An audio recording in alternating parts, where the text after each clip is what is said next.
Hello दोस्तों, स्वागत है आपका हमारे यूट्यूब चैनल प्रीति की कहानियों में। दोस्तों, शांतिपुर गांव अपनी प्राकृतिक सुंदरता के लिए प्रसिद्ध था। चारों ओर हरियाली थी, खेतों में लहराती फसलें और पेड़ों की घनी छांव। यहाँ के लोग सरल और ईमानदार थे। गांव के बाहरी छोर पर एक घना जंगल था, जिसके बीचों बीच एक विशाल और रहस्यमय पेड़ खड़ा था। वह पेड़ इतना बड़ा था कि दूर से ही दिखाई देता था। उसकी शाखाएं आकाश को छूती हुई प्रतीत होती थीं और उसकी छाल पर अजीब अजीब आकृतियां बनी हुई थीं, मानो किसी ने उस पर चित्र उकेरे हों। गांव में एक किंवदंती प्रचलित थी कि वह पेड़ जादुई था। लोग कहते थे कि जब कोई व्यक्ति उस पेड़ के पास जाता है तो या तो वह लापता हो जाता है या फिर उसकी जिंदगी में कोई बड़ी घटना घट जाती है।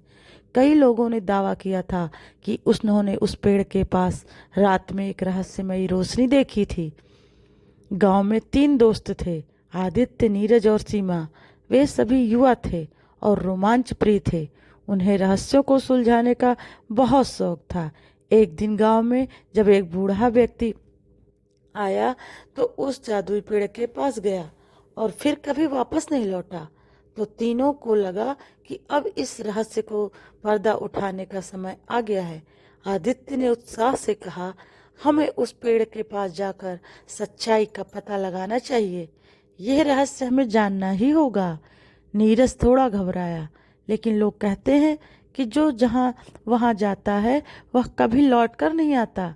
क्या हमें इतना जोखिम उठाना चाहिए? सीमा ने आत्मविश्वास के साथ कहा, अगर हम डर गए तो कभी इस रहस्य को नहीं सुलझा पाएंगे। हमें मिलकर चलना चाहिए। अगले दिन रात ढलते ही वे तीनों टार्च और रस्सी लेकर जंगल की ओर निकल पड़े। रात का समय था, हवा में अजीब सी सर्दी थी, मानो कोई अदृश्य शक्ति वहां मंडरा रही हो। जैसे जैसे वे जादुई पेड़ के करीब पहुंचने लगे, अजीब सी आवाजें सुनाई देने लगी। कभी किसी की हंसने की आवाज आती थी, कभी रोने की। सीमा घबरा गई। क्या तुम लोगों ने भी वही सुना जो आज मैंने सुना? आदित्य ने सिर हिलाया। हाँ, यह जरूर किसी रहस्य का संकेत है। जब वे पेड़ के पास पहुंचे तो उन्हें उसकी जड़ के पास एक छोटी गुफा दिखाई दी, जो झाड़ियों से ढकी हुई थी। उन्होंने झाड़ियां हटाई और अंदर घुसे। गुफा के अंदर एक दृश्य देखकर तीनों दंग रह गए। वहां एक चमकता हुआ क्रिस्टल था, जो नीली और हरी रोशनी बिखेर रहा था। क्रिस्टल के पास एक किताब रखी थी, जिस पर प्राचीन भाषा में कुछ लिखा था।